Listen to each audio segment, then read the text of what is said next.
चार खंड का यह महाकाव्य, दो खंड अपने पूरे हो चुके हैं। आज से तीसरा खंड प्रारंभ करते हैं।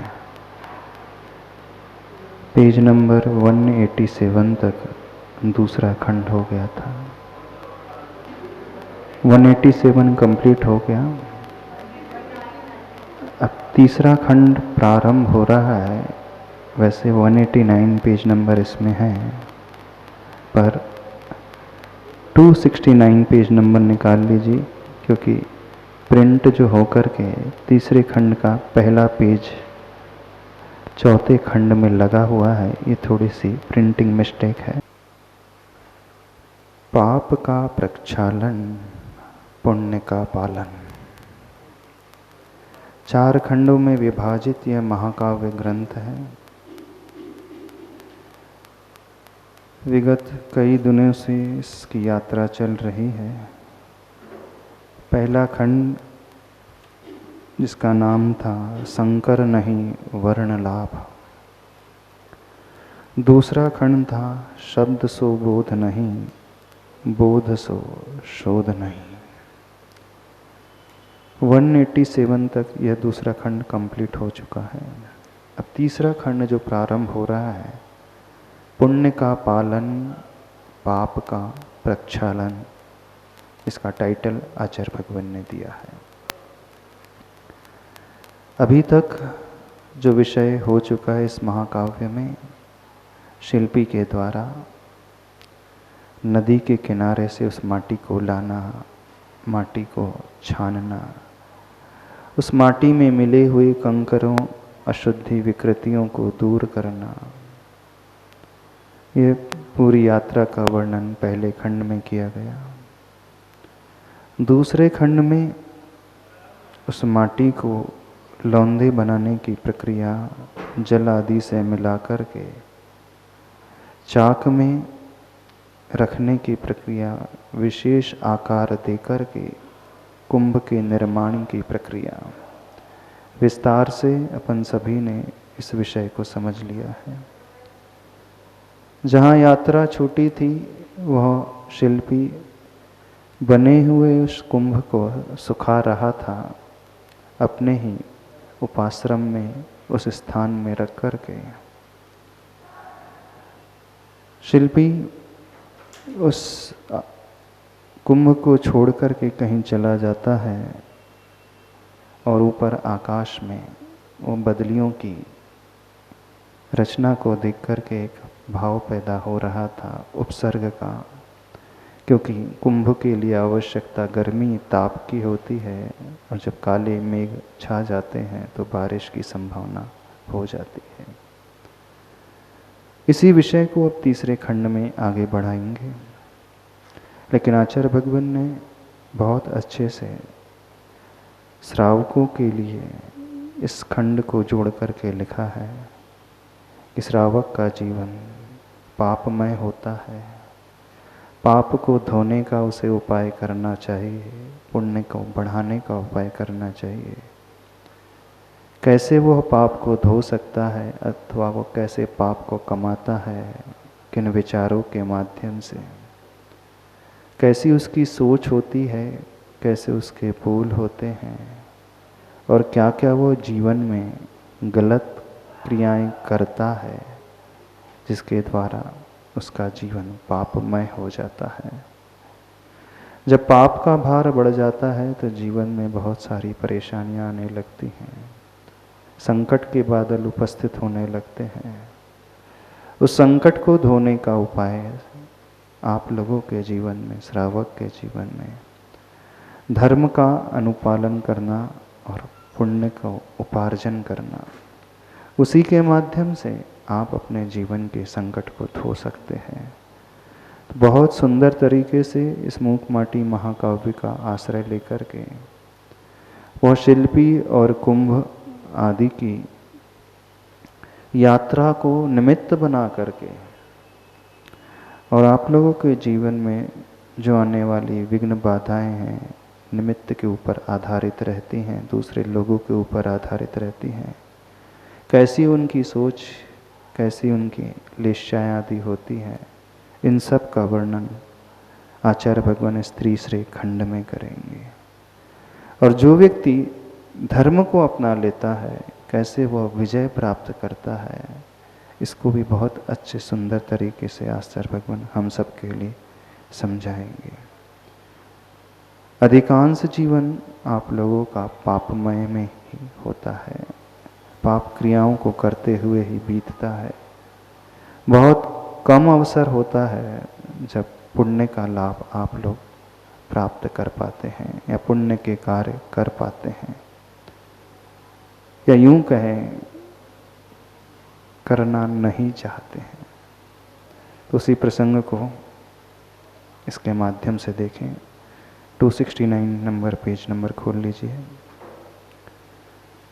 इधर धरती का दिल दहल उठा हिल उठा है, अधर धरती के कप उठे हैं, धरती नाम की वस्तु वह दिखती नहीं कहीं भी।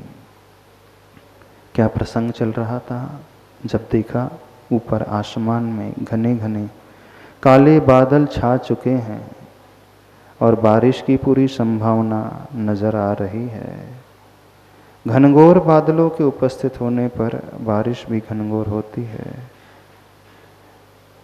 तो ऐसी स्थिति को देख करके धरती का दिल दहल उठा हिल उठा है। अधर धरती के कप उठे हैं, होंठ उसके कप कपाने से लगे हैं। धरती नाम की वस्तु वह दिखती नहीं कहीं भी। धरती का अर्थ होता है धैर्य, पेशेंस। चारों तरफ पेशेंस कहीं नजर आ ही नहीं रहा है। दुनिया को जब अपन देखते हैं, हर जगह धैर्य का अभाव ही नजर आता है। इम्पेशेंस लोग बहुत सारे मिल जाएंगे, धैर्यशाली व्यक्ति बहुत कम नजर आते हैं। और जो धैर्यशाली होता है वही व्यक्ति जीवन में मुसीबतों को पार करके आसानी से आगे बढ़ सकता है। जहाँ धरती नजर आती है वहीं पर व्यक्ति उपसर्ग को, परिचय को वे मुनिराज भी झेल पाते हैं। और जहाँ धैर्य का अभाव होता है, उतावलापन होता है, व्यक्ति जीवन में बने बनाए काम को भी बिगाड़ देता है। जो उसे मिलना था वह भी उसे खो देता है। धैर्य गुण एक बहुत महत्वपूर्ण गुण है, लेकिन अधिकांश लोगों में धैर्य नजर आता नहीं।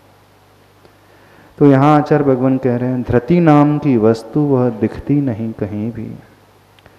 चाहे रति की हो या यति की, किसी की भी मति काम न करती। धरती की उपरिल उर्वरता फलवती शक्ति बह जाएगी, पता नहीं कहाँ वह जाएगी।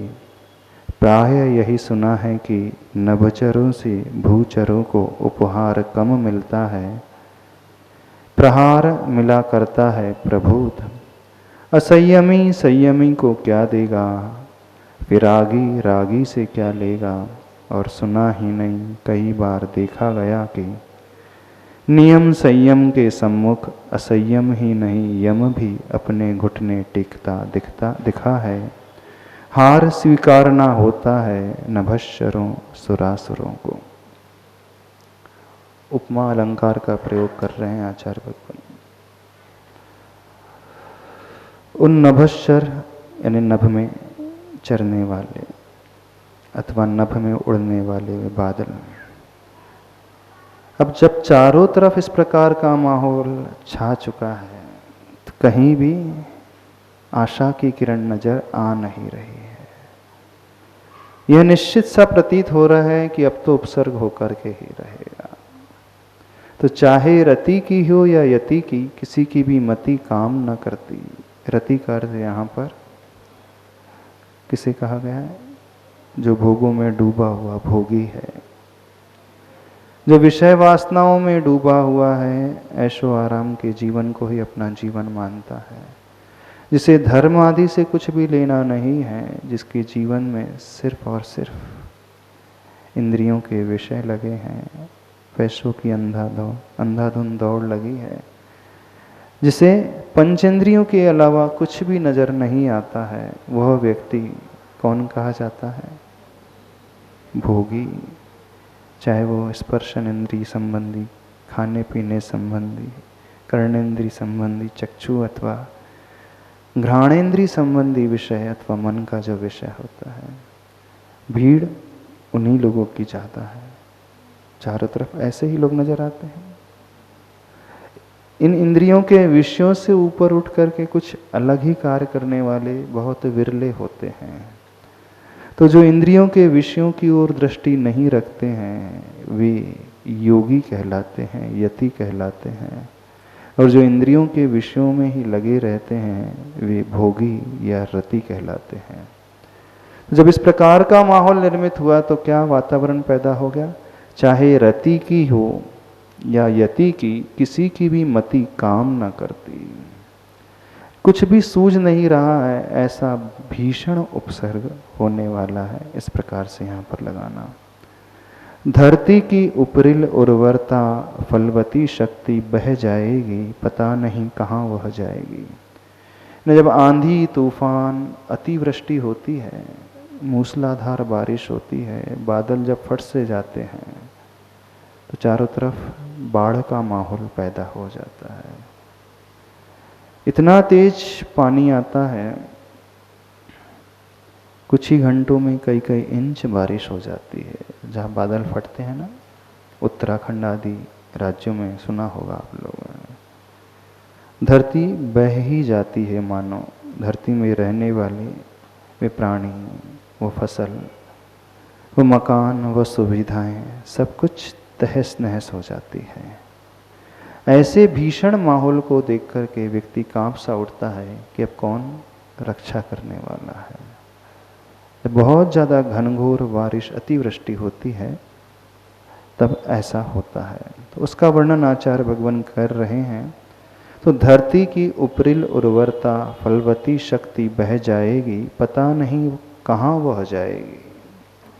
ने जो कुछ संपदा धरती में है वह सब कुछ बह जाएगी, नष्ट हो जाएगी। और बह करके कहाँ जाएगी? नदी का पानी कहाँ जाता है? सागर में, समुद्र में। अपने साथ सब कुछ बहा करके लेकर चला जाता है। कई बार ऐसी परिस्थितियां बहुत सारे लोगों के जीवन में आ जाती हैं। विपत्तियों का दौर जब आता है तो अच्छा व्यक्ति भी खड़ा का खड़ा रह जाता है, सब कुछ बर्बाद हो जाता है, नष्ट हो जाता है। उस वर्णन को आचार्य भगवान यहाँ पर लिख रहे हैं। प्राय यही सुना है कि नभचरों से भूचरों को उपहार कम मिला करता है।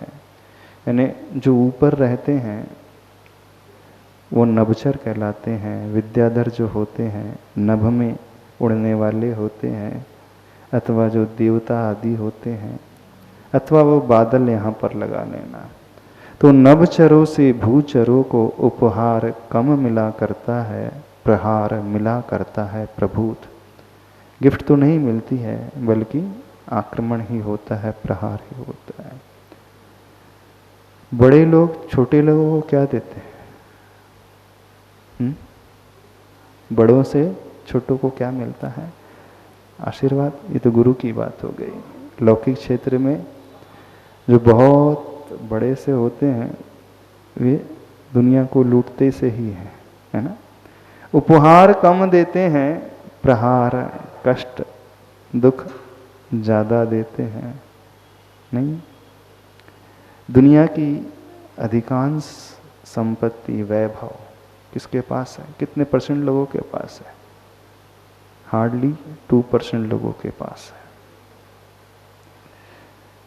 और बाकी जो बचे हुए 95-98% लोग छोटे लोग कहलाते हैं। कैसा इम्बैलेंस है? सारी संपत्ति चंद लोगों के पास है, नहीं, सारी सुविधाएं, सारा वैभव कुछ गिने चुने लोगों के पास है। अधिकांश लोग जो लोअर क्लास वाले होते हैं उन्हें सिर्फ शोषण मिलता है, कष्ट मिलते हैं। तो नभचरों से भूचरों को उपहार कम मिला करता है, प्रहार मिला करता है प्रभुत। असंयमी संयमी को क्या देगा, विरागी रागी से क्या लेगा। असंयमी कौन कहलाता है? और संयमी कौन कहलाता है? संयमी अर्थात मुनि महाराज, आचार्य। और असंयमी मतलब जिसका कोई संयम नहीं है, व्रत नहीं है, वह गृहस्थ जो पापों में लगा है, जिसने कोई नियम संकल्प नहीं लिया है, जीवन में थोड़ा सा भी आचरण में संयम का भाव नहीं है, वह असंयमी कहलाता है। तो जो असंयमी जीव है वो संयमी महाव्रती को क्या देता है? आप लोग क्या दे सकते हैं आचार्य भगवान को? बताओ, कुछ दे सकते हो? असंयमी कुछ नहीं दे सकता। असंयमी हमेशा लेता है, लेता ही है ना, कि देते, हाँ आहार अकेले देते हैं, बाकी इसके अलावा कुछ नहीं दे सकते। हाँ थोड़े से उपकरण आदि दान दे सकते हैं, उसके अलावा और कुछ नहीं दे सकते। पर मूल रूप से देखा जाइए तो असंयमी हमेशा लेता ही लेता है, देता नहीं। तो असंयमी संयमी को क्या देगा, विरागी रागी से क्या लेगा। मुनि महाराज आप लोगों से क्या लेंगे? पैसा। मुनि महाराज को पैसा की आवश्यकता? क्या, किसकी आवश्यकता? तो जो विरागी यानी राग से रहित हो जाता है वो विरागी कहलाता है। और रागी यानी जो राग रंग में डूबा हुआ है, संसार में लगा हुआ है, जिसकी बहुत सारी इच्छाएं होती हैं, वो रागी कहलाता है। बहुत सारी कामनाएं होती हैं, आकांक्षाएं होती हैं, आसक्ति जिसकी बहुत ज़्यादा होती है, एक चाह ही भीतर हमेशा बनी रहती है, ये वो चाहिए, तो वो कहलाता है रागी। तो विरागी विरागी को क्या देगा, अथवा विरागी रागी से क्या लेगा? आप कुछ दे सकते हो? नहीं। और सुना ही नहीं, कई बार देखा गया कि नियम संयम के सम्मुख असंयम ही नहीं, यम भी अपने घुटने टेकता दिखा है। यानी जो व्यक्ति जीवन में संयम ग्रहण कर लेता है, नियम ले लेता है, उसके सम्मुख आकर के असंयम ही नहीं, यम भी यानी यमराज भी, काल भी घुटने टेक करके खड़ा रहता है। नियम का इतना प्रभाव होता है। नहीं, मृत्यु भी डर जाती है। जिस घटना को देख करके लगता है कि इसका मरण निश्चित है, तो भी वह कुछ नहीं कर पाता। जैसे सीता के जीवन में घटी थी ना घटना, जब अग्नि परीक्षा हुई थी तो लगी रहता कि अब तो कोई बचा नहीं सकता, यमराज उसे लेकर के ही जाएगा। लेकिन क्या हुआ, यमराज भी घुटने टेकता हुआ दिखा। किसके सम्मुख? सीता के सम्मुख नहीं। सीता ने जो संकल्प लिया था, नियम था उसका, शील व्रत था, उस शील व्रत के आगे यम ने भी हार मान ली थी। जितने भी उपसर्ग आदि होते हैं महापुरुषों पर अथवा ऐसे स्त्रियों नारियों पर, उस समय देवता जिनकी रक्षा करते हैं सिर्फ उनके नियम संकल्प के कारण ही करते हैं। तो ऐसा दृढ़ व्यक्ति जो होता है, जो नियम को पालने वाला होता है, मौत भी उसके आगे हार माना जाती है। यम भी उसे ले जाने से डरता है, छूने से डरता है, क्योंकि यह व्यक्ति जो है बहुत दृढ़चित्त है, संयम को पालने वाला है, अपने नियम के लिए अपने प्राणों का बलिदान भी देने वाला है। उसे अपने शरीर की चिंता नहीं होती है, क्या होगा मेरे साथ, यह विकल्प नहीं होता है। किसे? जिसकी दृढ़ता नियम के प्रति होती है। आप लोगों के नियम कैसे रहते? तो यम आपके आगे हार जाएगा। आज का व्यक्ति जो है ऐसी दृढ़ता अपने भीतर रखता ही नहीं है। हाँ, ये तो पुराने लोगों की बात हो गई। पर जो आस्था से नियम का पालन करता है, वह कभी भी उपसर्ग और प्रतिकूलताओं से घबराता नहीं है। जिसकी गहरी दृढ़ता होती है ना, वो डरता नहीं कभी, भले ही कितने भी भीषण उपसर्ग क्यों ना आ जाए, कोई हमारे प्राण भी क्यों ना लेने आ जाए, तो उसे इतना विश्वास होता है अपने नियमों पर, संकल्पों पर, कि वह कुछ नहीं कर पाएंगे। तो उस बात को आचार्य भगवान लिख रहे हैं, नियम संयम के सम्मुख असंयम ही नहीं, यम भी अपने घुटने टेकता दिखा है। हार स्वीकारना होता है, नभश्च न चरो सुरासुरों को, यानी जो देवता उपसर्ग कर रहे थे वे भी हार मान करके उनके चरणों में नतमस्तक हो जाते हैं। चाहे वो कमठ हो, चाहे वो कुलभूषण देशभूषण मुनिराज के ऊपर उपसर्ग करने वाले हों, वो व्यंतर आदि देव हो, अथवा कोई भी क्यों ना हो। और नियम पालने वाला सामान्य व्यक्ति भी हो सकता है, जरूरी नहीं मुनि महाराज ही हो, एक चांडाल भी हो सकता है क्या? यमपाल चांडाल, उसका एक ही नियम था ना, छोटा सा नियम था। कौन सा नियम था? हिंसा नहीं करूँगा, 14 के दिन सूली पर नहीं चढ़ाऊँगा। बाकी दिन तो चढ़ा रहा था वो सूली पर, सिर्फ एक दिन का नियम था अहिंसा का, हिंसा का, त्याग का। छोटा सा नियम था, बड़ा नियम था उसका? क्यों? 15 दिन में सिर्फ एक दिन मैं हिंसा नहीं करूँगा, बाकी दिन तो करूँगा। उसका क्या नियम था? एक ही दिन मैं किसी को नहीं मारूंगा, 14 दिन तो मारूंगा। यही नियम था ना उसका, यही संकल्प था। आप लोगों के नियम तो उससे ज्यादा है ना, आप तो रोज नहीं किसी को नहीं मारते, कि मार देते हो किसी को? सूली पे तो किसी को नहीं चढ़ाते, फांसी पे नहीं चढ़ाते किसी को। त्याग होगा ना किसी को मारने का, पंचेंद्री जीव को मारने का त्याग है, हिंसा का। तो आप लोगों के नियम तो चांडाल से बड़े थे, है ना? नहीं है बड़े, बल्कि जीवन भर का त्याग होगा आपका, हिंसा का त्याग होगा ना जीवन भर। पंचेंद्री को तो नहीं मारेंगे कम से कम।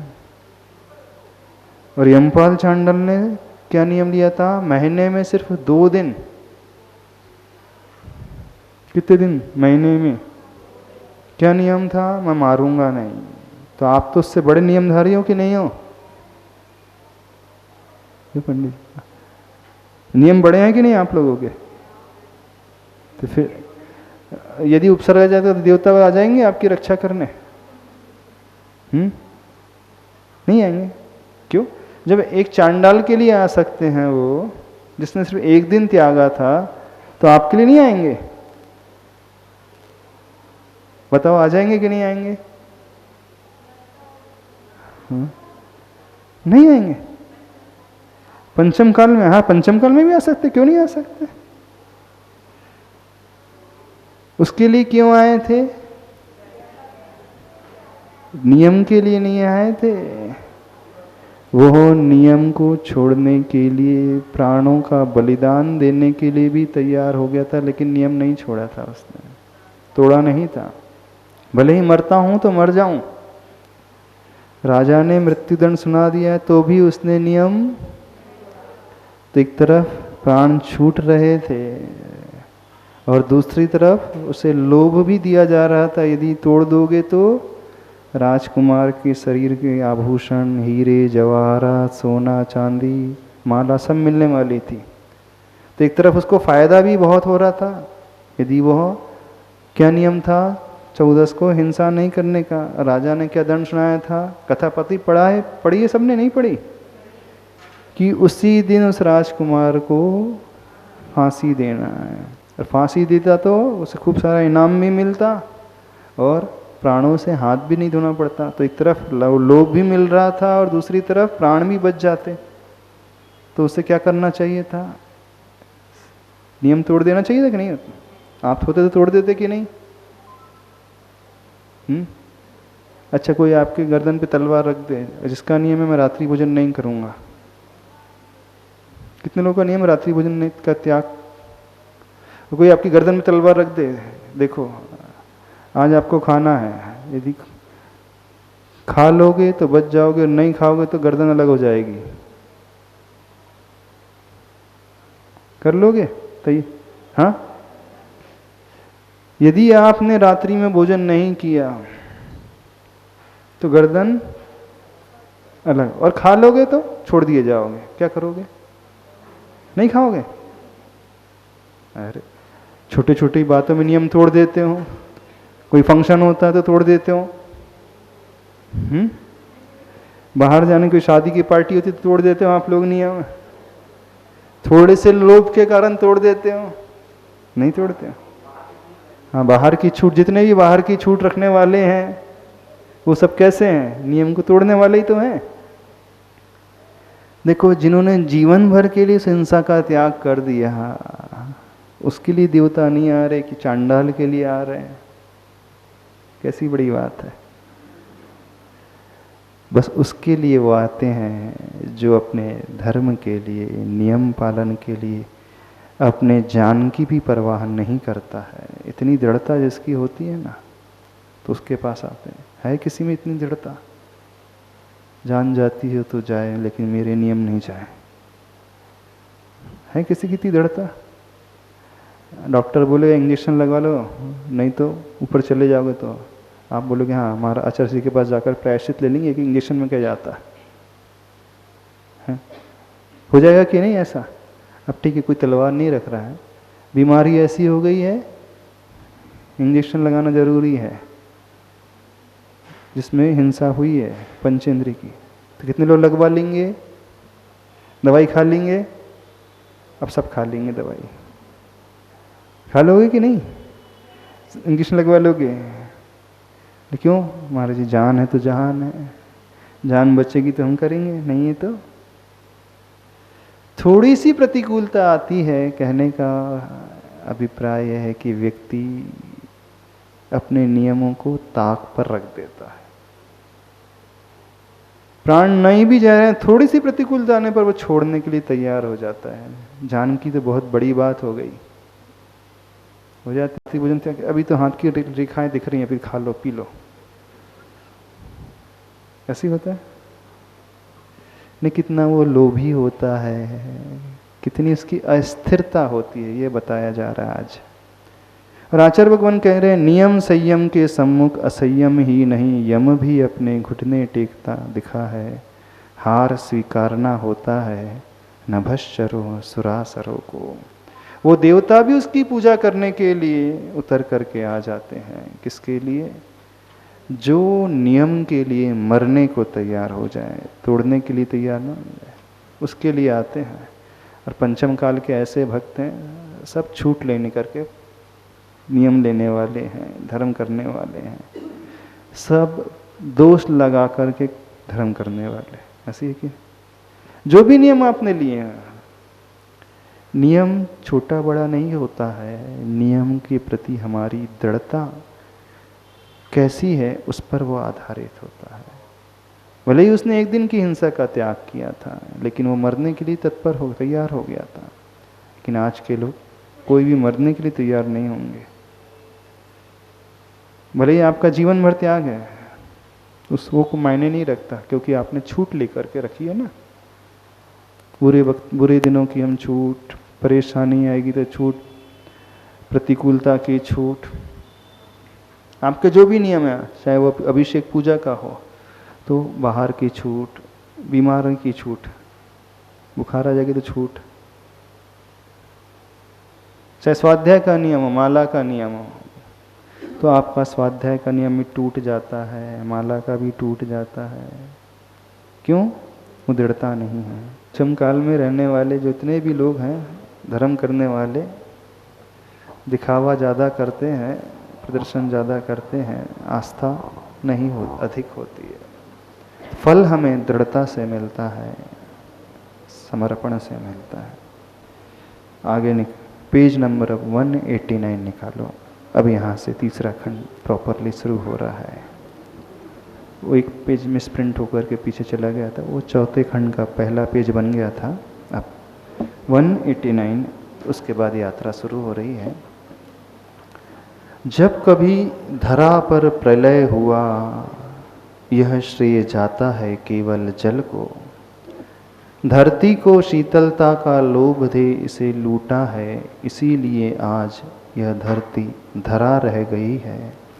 न ही वसुंधरा न वसुधा रही, और वह जल रत्नाकर बना है, बहा बहा कर धरती के वैभव को ले गया है।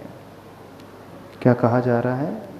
बारिश की आशंका बढ़ रही थी, जब बादल फटते हैं कहा जा रहा है जब भी धरती पर प्रलय हुआ है, प्रलय मतलब ये धरती तबाह हो जाती है। जब पंचम काल का अंत होगा तब ऐसा ही प्रलय आएगा। 7-7 दिनों की घनघोर बारिश होगी, जल की, क्षार की, विष की, एसिड रेन जिसे कहते हैं। तो यहाँ पे कहा जा रहा है जब भी प्रलय हुआ है अतीत में, पास्ट में, यह श्रेय जाता है केवल जल को। यानी जल इस धरती को जलमग्न कर देती है। चारों तरफ सिर्फ जल के अलावा कुछ भी नजर नहीं आता है, पूरी धरती डूब जाती है।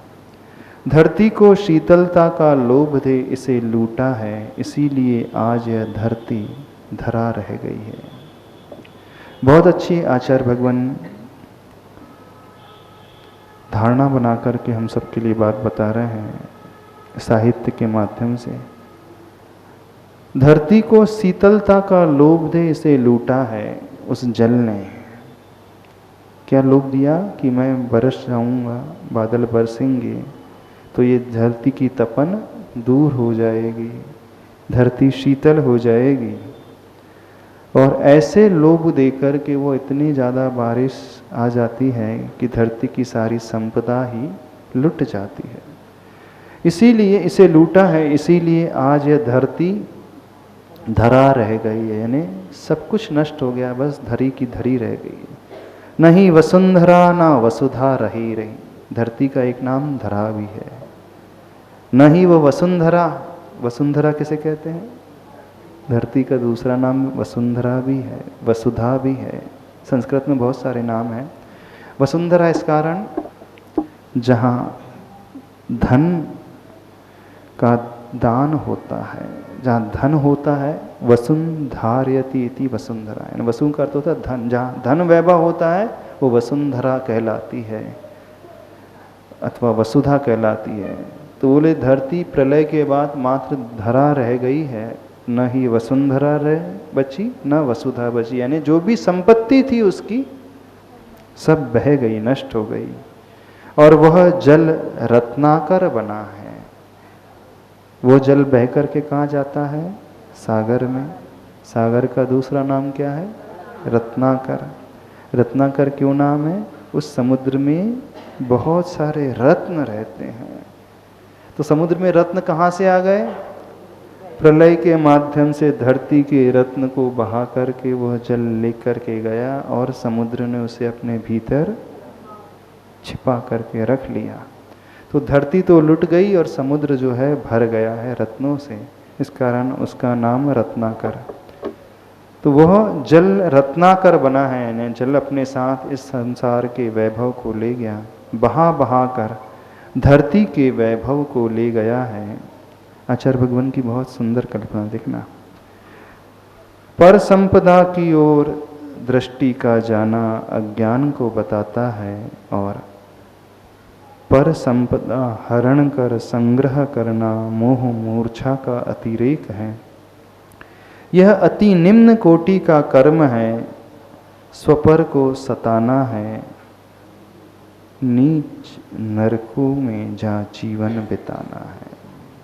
जब कोई दूसरों का धन लूटता है तो क्या होता है?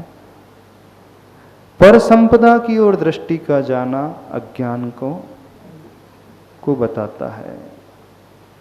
यानी समुद्र में वो संपदा कहाँ से आ गई? धरती की संपदा थी और वह बह करके समुद्र में पहुंच गई। समुद्र का अपना तो कुछ था ही नहीं, लूट करके उसने अपने भीतर एकत्रित कर लिया। यानी पर संपदा को अपने हस्तंगत कर लिया। यह जो पर की ओर, पर के वैभव की ओर दृष्टि जाती है, वो क्या, किस बात का परिचय है? अज्ञान का परिचय। पर संपदा हरण कर संग्रह करना मोह मूर्छा का अतिरेक है, एक्सट्रीम है। अतिरेक मीन्स एक्सट्रीम। किसका? मोह का, मूर्छा का। आज प्राय बहुत सारे लोग पर के ही धन को हड़पने में लगे हैं, है ना? पर को ही बेवकूफ बनाने में, ठगने में लगे हुए हैं। जितना लेना चाहिए उससे कई गुना वो वसूलते हैं प्रॉफिट के नाम पर, नहीं? व्यापार करते हैं।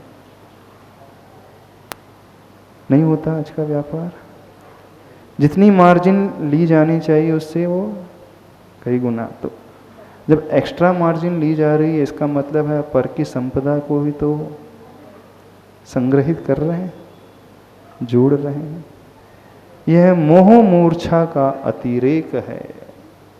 आसक्ति बहुत ज़्यादा है, बहुत ज़्यादा अटैचमेंट। और यह अति निम्न कोटि का कर्म है। स्वपर को सताना है, नीच नरकों में जा जीवन बिताना है। और लगता ही नहीं आप किसी का कुछ हड़प रहे हो। आप क्या बोल रहे हैं? तो हमारा बिजनेस माइंड है, उस माइंड के माध्यम से हम कमा रहे हैं। ऐसी नीति है ना आज की नीति। जब व्यक्ति बहुत ज़्यादा आसक्ति से प्रभावित होकर के इस प्रकार के कार्य करता है, जोड़ता है, कहाँ जाएगा वो? बहुवारम परिग्रहत्वम नारकस्यायुषः। बहुत ज़्यादा आरंभ, बहुत ज़्यादा परिग्रह। यानी परिग्रह क्या हो कहलाता है? मूर्छा का नाम ही परिग्रह है। आसक्ति का नाम ही परिग्रह है।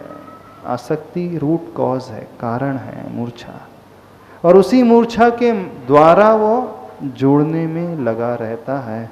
और वो जोड़ता चला जाता है, जोड़ता चला जाता है, जोड़ नहीं रहा है, पर के धन को ही वो हरण कर रहा है। और जब पर के धन को हरण करता है, सामने वाले को दुख तो होता है, कष्ट तो होता है। धन को क्या कहा है? 12वां प्राण कहा है। 10 प्राण होते हैं, 11वां प्राण अन्न है और 12वां प्राण धन है। और जिसका धन लुट जाए तो उसके प्राण हार्ट फेल हो जाता है कि नहीं? कोई बैंक दिवालिया हो जाए, कितने लोग चले जाते हैं ऊपर? चले जाते हैं कि नहीं?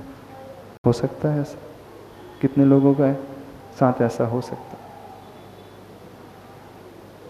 बताइए। तो धरती ऐसी है, उसने क्या संकल्प लिया है? प्रतिकार नहीं करने का संकल्प लिया है धरती ने। इसीलिए तो धरती सर्वम सहा कहलाती है, यानी सब कुछ सहन करने वाली कहलाती है। धरती का एक नाम और है, क्या? क्षमा। क्षमा यानी उस क्षमा गुण को धारण करने वाली। कितना भी उपसर्ग उस पर हो और वह सब कुछ सहन कर लेती है। क्षमा शब्द जो बना है क्षम धातु से। क्षम का अर्थ होता है सहनशीलता। और जिसके भीतर सहनशीलता होती है वही व्यक्ति दूसरों को क्षमा कर सकता है। वही व्यक्ति अपने क्रोध को जीत सकता है। वही व्यक्ति उपसर्ग होने पर भी मन में कोई खेद खिन्नता का भाव नहीं लाता है, प्रतिकार का भाव नहीं लाता है। इसलिए उसका नाम क्षमा है। क्षमा कैसे बना है मालूम?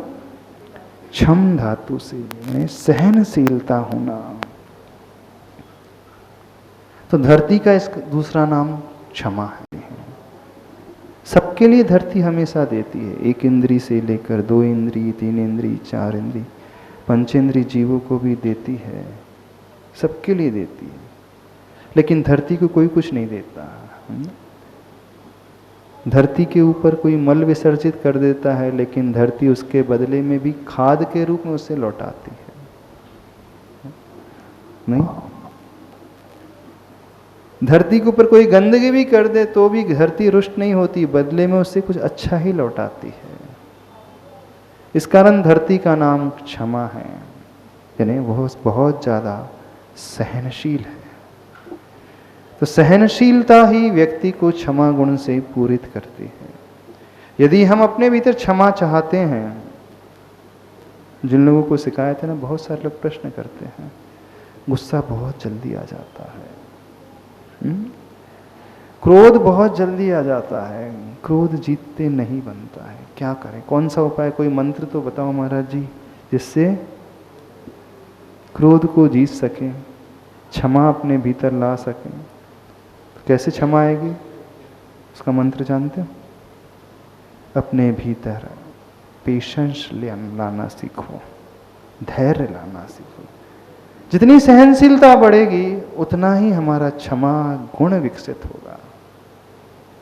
उस धरती से सीखने की कोशिश करो, क्योंकि सहनशील व्यक्ति ही सब कुछ झेल सकता है। वो क्षमा गुण उसी का प्रकट हो सकता है। पार्श्वनाथ भगवान क्या वो प्रतिकार नहीं कर सकते थे? क्या उनके भीतर क्षमता नहीं थी उस कमठ के प्रति? क्या वो कमठ को निपटा नहीं सकते थे? क्या शक्ति नहीं थी? कमठ का जीव उपसर किए जा रहा, भव भव में किए जा रहा, क्या उनके भीतर सामर्थ्य नहीं था उस उपसर का बदला लेने का? बताओ, था कि नहीं?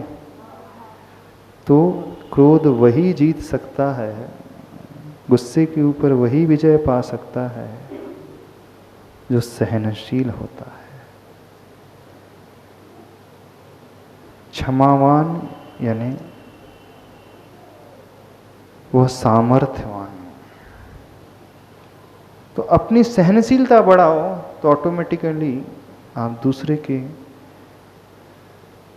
द्वारा होने वाले उपसर्ग अथवा ऐसे निमित्त मिलने पर भी झेल जाओगे, उसे सहन कर जाओगे। तो क्षम का अर्थ सहना, सहनशील बन सकते हो। और जो सहनशील होता है, सहिष्णु होता है, वही भगवान बन पाता है। कितने लोग क्रोध पर विजय नहीं पा पाते हैं, बहुत जल्दी गुस्सा आ जाता है, कंट्रोल ही नहीं होता है, सोच करके भी थोड़ी देर को ही आती है। अच्छा, अग्नि की एक चिंगारी काफी होती है आग लगाने के लिए, मसाल थोड़ी चाहिए कि बहुत सारी अग्नि चाहिए तब आग लगेगी। क्यों? माचिस की तीली कितनी देर तक जलती है? घंटे भर,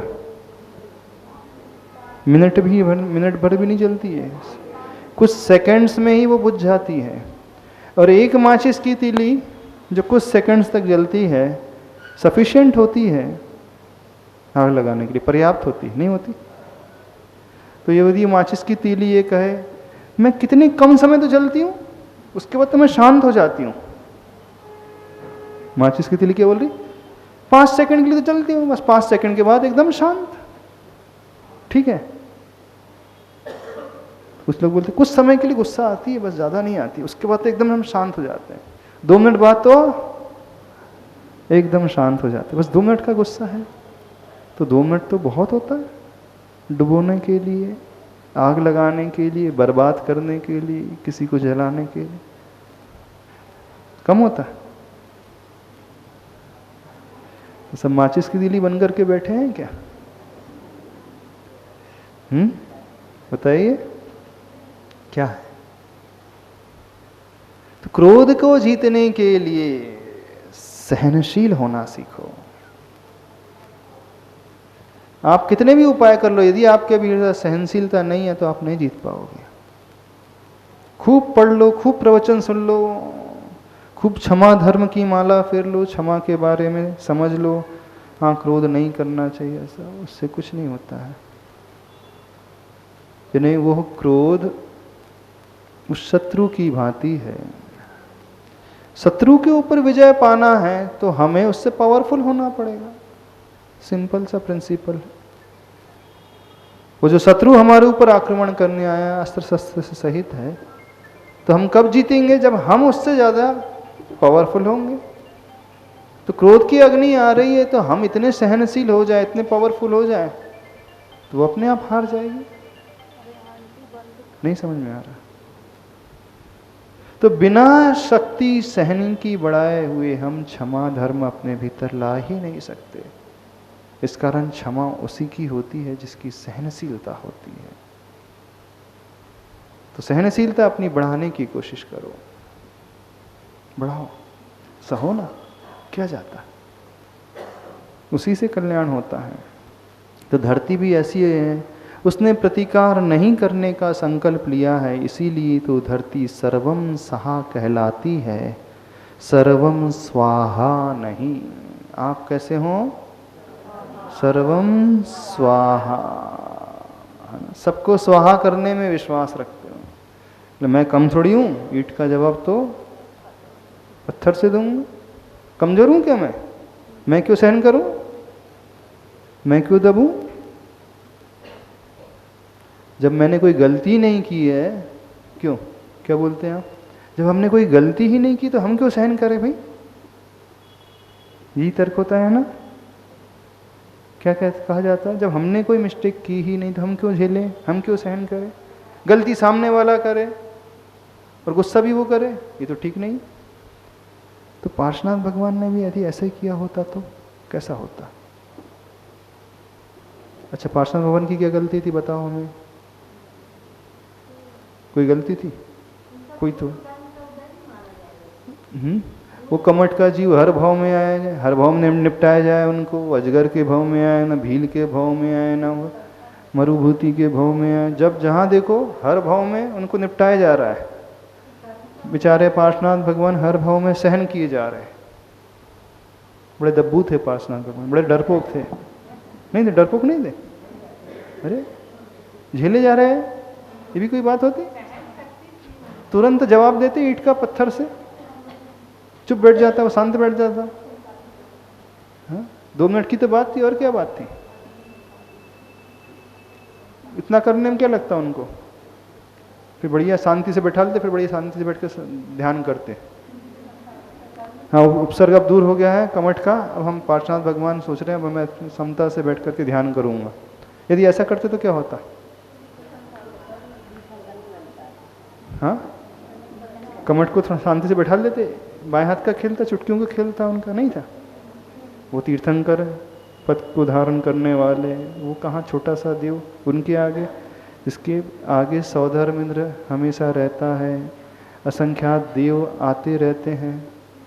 तो उनकी तुलना में कमठ की क्या औकात थी? थोड़ा सा संकेत करते पार्श्वनाथ भगवान तो एक ही देव चुपचाप बैठा देता कमठ को, फिर उसके बाद बढ़िया ध्यान लगाते हैं। कैसा रहता यदि ऐसा होता तो कैसा रहता बताओ? क्या करना चाहिए था सही में? क्यों 7 दिन तक झेलते रहे उपसर्ग को? क्यों झेला भाई उनने? क्यों सहन किया? निपटाना था कि नहीं उनको? तुरंत ही निपटा देते, नहीं निपटाते। बढ़िया शांति से बैठ करके बिना उपसर्ग के ध्यान करते हैं, फिर केवल ज्ञान में प्राप्त करते आराम से। दब्बू थे, डरपोक थे, जबरदस्ती झेले जा रहे हैं, पर की गलती को हम झेले जा रहे हैं। तो आप लोग तो यही बोलते हो, हम क्यों सहन करें? कब तक सहन करें? हमने कुछ किया ही नहीं, वही करते रहती हमेशा, वही करते रहता हमेशा, हम ही सहन करते रहे। ये भी कोई नियम है? ये भी कोई बात हुई? क्या तर्क होता है आपका? यही होता है। यदि पार्श्वनाथ भगवान ऐसा करते तो क्या होता? पार्श्वनाथ भगवान केवल ज्ञान प्राप्त कर लेते? तो उन्होंने अच्छा किया कि बुरा किया? तो आप अच्छा करोगे बुरा करोगे? हाँ महाराज जी, निपटा देंगे एक बार में, फिर जीवन भर के लिए शांत बैठेगा वो, फिर कभी तेज आवाज में बोलेगा नहीं हमसे, जब भी बोलेगा ध्यान रखेगा, नहीं यहाँ तो तुरंत जवाब मिलता है, भैया शांति से चुपचाप बोलो, पलट करके जवाब तुरंत मिलता है। हम एक बोलेंगे वो दो और सुना देगा, इसका शांति रखो यहाँ। तो जीवन भर की शांति हो गई कि नहीं? रोज रोज की किस किस से तो अच्छा है एक बार निपटा दो, ये होता है कि नहीं? एक बार अपन भी डांट दो उसको जोर से, तो वो भी सोचेगा नहीं भाई यहाँ से जवाब तुरंत मिलता है, इस कारण संभल करके वो हमेशा शांत रहेगा, आपके साथ अच्छा व्यवहार करेगा। तो रोज रोज की झंझट तो बच गई कि नहीं? तो एक बार निपटाना अच्छा है कि नहीं?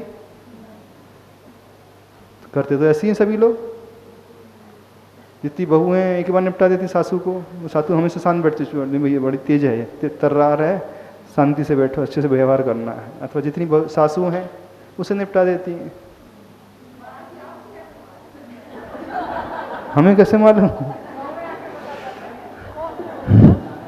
संसार की रीति है। पार्श्वनाथ बाबा को भी ऐसे ही करना था। क्यों आकाश, ऐसे ही करना था कि नहीं? हाँ, सासे डर के, हाँ पंचम काल है, जमाना बदल गया है, सासों को डरना पड़ता है। कभी वो बात थी, अभी ये बात है।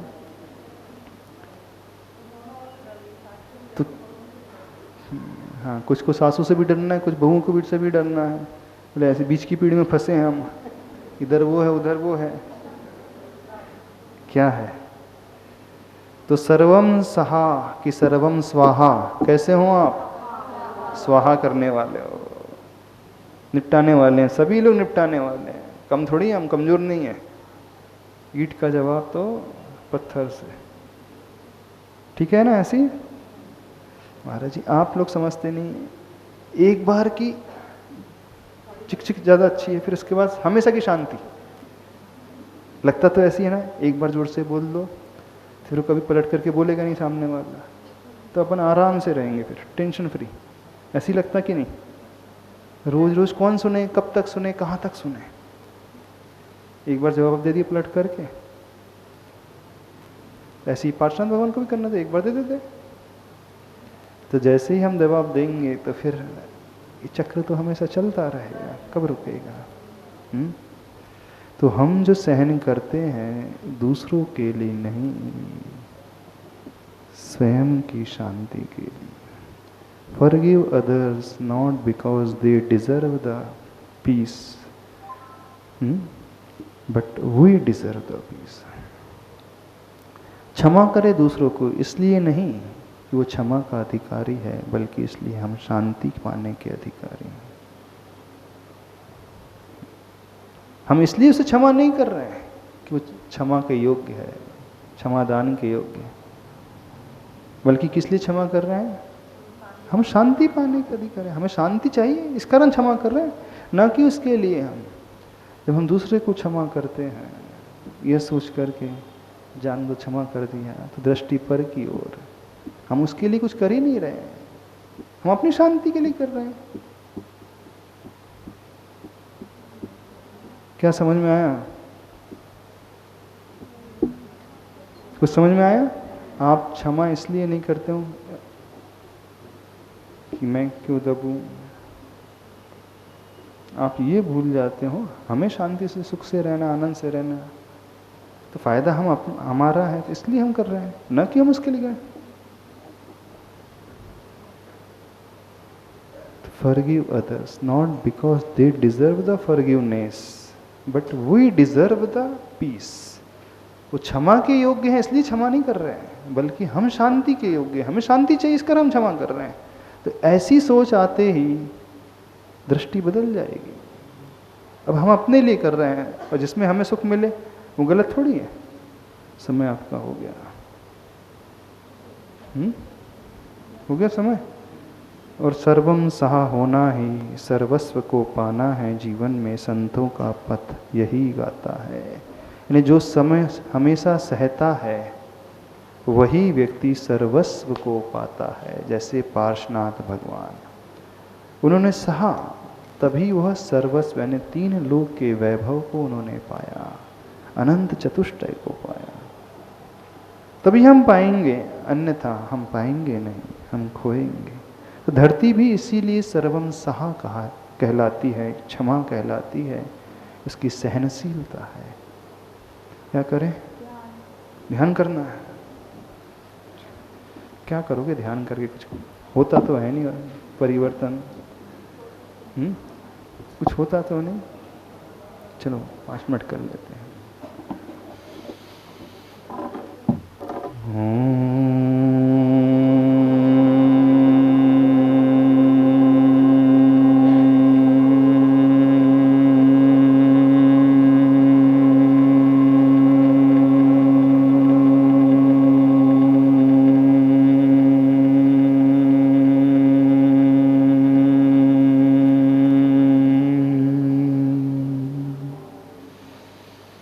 सभी लोग अपने हृदय की ओर दृष्टि लाएं। अपने अपने शत्रु को याद करें जिनसे हमारी नहीं पटती है। कई बार हमने उन पर चिल्लाया, क्रोध किया, अपनी सहनशीलता को खोया और स्वयं दुखी रहे। हमारी यही अज्ञानता है। आज मैं इस अज्ञान के भाव को छोड़ रहा हूँ, अपनी सहनशीलता को बढ़ाता हूँ, चूँकि मुझे स्वयं शांति पाना है।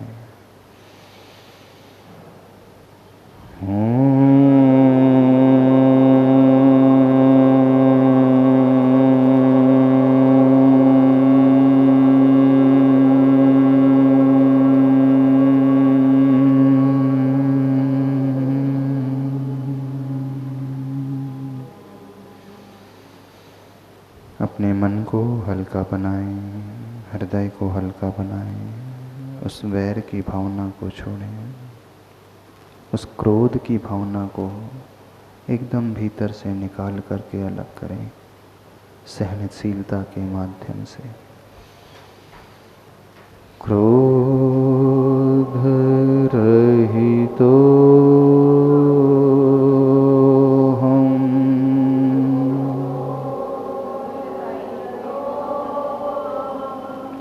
क्षमा सहितो हम,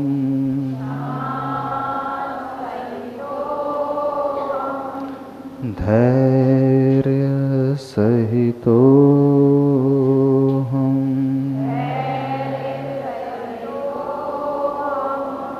वैर रहितो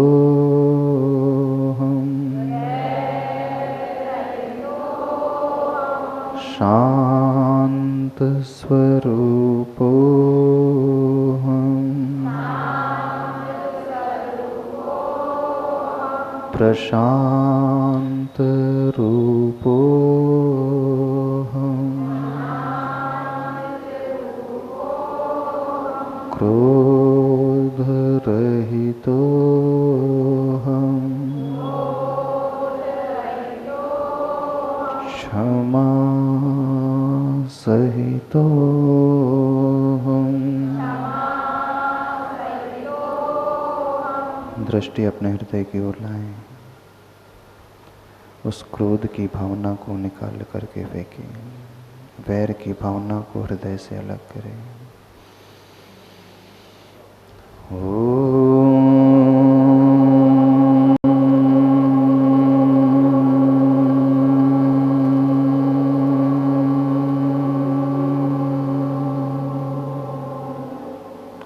इन ध्यान सूत्र को अपने हृदय में गहरे बैठाएं। मेरा स्वरूप शांत है, प्रशांत है, क्षमा सहित है, धैर्य सहित है। क्षमा सहितो हम,